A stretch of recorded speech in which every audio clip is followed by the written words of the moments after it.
பேராசிரியர் ஜவாஹிருல்லா அவர்களே, தோழர் செல்லமுத்து அவர்களே மற்றும் பல்வேறு அமைப்புகளிலிருந்து இங்கே வருகை தந்து இந்த போராட்டத்தில் கலந்து கொண்டு முழு ஆதரவை தெரிவிக்க வந்திருக்கின்ற தலைவர்களே, திரளாக பங்கு பெற்றிருக்கின்ற விவசாய பெருங்குடி மக்களே, வணக்கம். காவிரி பிரச்சனைக்கு தீர்வு காண்பதற்காக இந்த தமிழ்நாடு ஏறத்தாழ 40 ஆண்டு காலமாக போராடி வருகிற ஒரு நிலை இன்றைக்கு ஏற்பட்டு இருக்கிறது. இந்த காவிரியின் வரலாற்றை சொல்ல வேண்டும் என்றால், ஏறத்தாழ 765 கிலோமீட்டர் தூரத்துக்கு ஓடுகிற இந்த காவிரி வெறுமனே 250 கிலோமீட்டர் மட்டும்தான் கர்நாடகத்திலே ஓடுகிறது. மீதமுள்ள 500 கிலோமீட்டர் தமிழ்நாட்டிலே ஓடுகிற ஒரு நதி.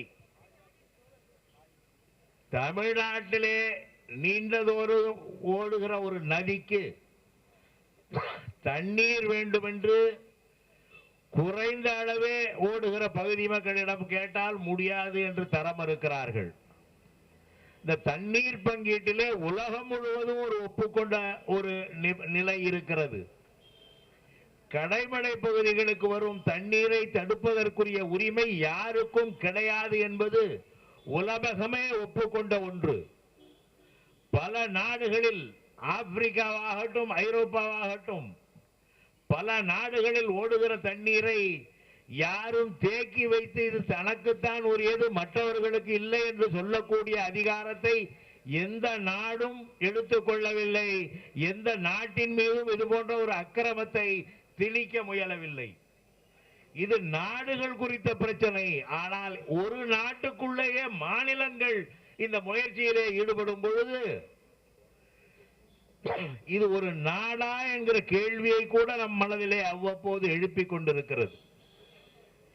காவிரி நதிநீர் ஆணையம் அமைக்கப்பட்ட பிறகு, அவர்கள் இறுதி தீர்ப்பை வழங்கிய பிறகு, அந்த தீர்ப்பை அமுல்படுத்தவும் காவிரி நதியை ஒரு 2 மாநில அரசுகளிடமிருந்து எடுத்து ஒரு பொதுவான அமைப்பிடம் ஒப்படைப்பதற்காகவும் தான் காவிரி மேலாண்மை வாரியம் அமைக்க வேண்டும் என்று அந்த நடுவர் மன்ற உத்தரவு